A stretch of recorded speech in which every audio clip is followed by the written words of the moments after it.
যেহেতু শুক্রবার, তো জুম্মার নামাজের আগে হচ্ছে দুইটা রান্না করে নেব। এখানে আমি এই যে গরুর মাংস নিয়েছি 2.25 কেজি, সাথে আলু কেটে নিয়েছি। তো সবজিও রান্না করব।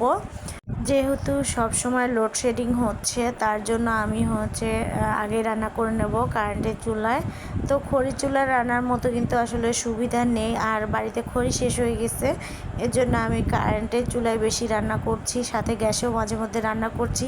এদিকে তো গ্যাসেরও পর্যাপ্ত পরিমাণ দাম, তো গ্যাসকে সাশ্রয় করার জন্য কারেন্টের চুলায় রান্না করে নিচ্ছি। তো এখানে আমি এই যে পেঁয়াজ দিয়ে দিলাম। পেঁয়াজগুলো একটু আদা ভাজা করে নেব, একেবারে বেশি ভাজবো না। গরু মাংস কিন্তু হচ্ছে পেঁয়াজটা আদা ভাজা করে নিলে কালার খুব সুন্দর আসে। তো এই যে পেঁয়াজটা কিন্তু আমার আদা ভাজা হয়ে গেছে। এখন আমি হচ্ছে যে এখানে পেস্ট করে রেখেছি রসুন বাটা, আদা বাটা, জিরে বাটা, গরম মশলা বাটা একসাথে, তো সেগুলো দিয়ে দিলাম।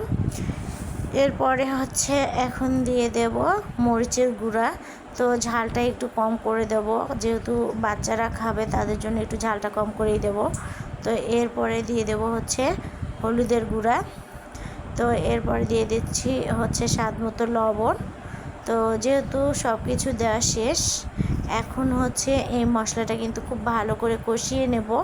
আমি কিন্তু গরম মশলা হচ্ছে আদা রসুন বাটার সাথে পেস্ট করে দিয়েছি, তো তার জন্য এক্সট্রা কোনো আর গরম মশলা ব্যবহার করলাম না।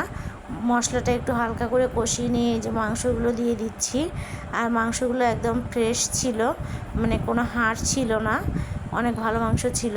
মাংসের পিসগুলো একটু বড় সাইজের করে নিয়েছি। আমার কাছে কেন জানি ছোট সাইজের মাংস ভালো লাগে না।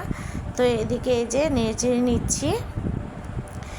নেড়েচেড়ে নেওয়ার পরে হচ্ছে আমি মশলার ঝোলে হচ্ছে মাংসটা কষিয়ে নেব। আর এই তো হচ্ছে ঢেকে দিলাম। তো আমার এই ঢাকনাটা ভেঙে গেছে কাঁচের। তো এখন হচ্ছে যে বললাম না সবজি রান্না করব, সবজিটা এই যে কেটে নিয়ে আসলাম অফ ক্যামেরার পিছনে। তো এদিকে হচ্ছে সবজিটা গ্যাসে রান্না করব। তো এদিকে যে মাংসটা তো কষিয়েই নিচ্ছি, এখনও কষানো হয়নি, ঝোল উঠেছে অনেকটাই।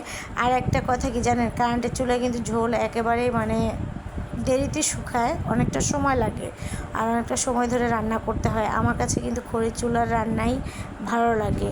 তো এখন হচ্ছে আলুগুলোও দিয়ে দেবো একসাথে আর কি, আলু আর মাংসটা কষিয়ে নেব। আলু ভেজে না দিয়ে এমনিতেই কাঁচায় দিলে বেশি ভালো লাগে।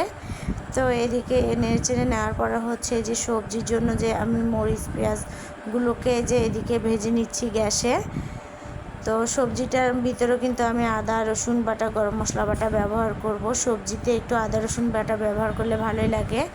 তো এদিকে মরিচ পেঁয়াজ ভাজা হয়ে যাচ্ছে, আর আমার এদিকে মাংস রান্নাটাও হচ্ছে। আর এই তো সবজিগুলো দিয়ে দিয়েছি। আমি হচ্ছে মাংসের ভিতর থেকে যে তেল আর কি ছিল, তেলগুলো সেগুলো হচ্ছে সবজির মধ্যে দিয়ে দিয়েছি। তো সবজিটা স্বাদ বাড়ানোর জন্য এভাবে কিন্তু গরু মাংসের তেল চর্বি দিয়ে সবজি রান্না করলে বেশ মজাই লাগে। আর এখানে কিন্তু মূলা, ডাঁটা, আলু আর পটল আছে, তো তার সাথে শসাও দিয়েছিলাম।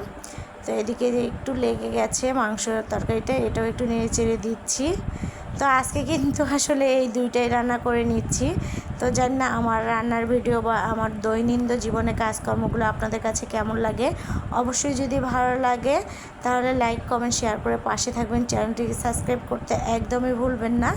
আর এই তো দেখেন আমার সবজির ফাইনাল লুক, সবজি কিন্তু হয়ে গেছে। ঠিক আছে, তেলটা একটু বেশি মনে হচ্ছে আমার কাছে, সবজিতে একটু তেল তেল না হলে আসলে ভালো লাগে না। তো সবজিটা হচ্ছে এখন আর কি নামিয়ে নেব। এদিকে হচ্ছে এই যে আমার রান্নাবান্না শেষ, সবজি রান্না এই যে দেখেন কালারটা কিন্তু একেবারে অনেকটাই লোভনীয় হয়েছে। আর এদিকে হচ্ছে এই যে মাংস রান্না আলু দিয়ে। তো এইগুলো হলে কিন্তু একেবারে রাত দুপুর মানে দুই বেলায় চলে যাবে, রাতে আর কোনো রান্না নেই। তো সবাই ভালো থাকবেন, সুস্থ থাকবেন। আমার ভিডিওটি ভালো লাগলে অবশ্যই চ্যানেলটিকে সাবস্ক্রাইব করে পাশে থাকবেন। আল্লাহ হাফেজ।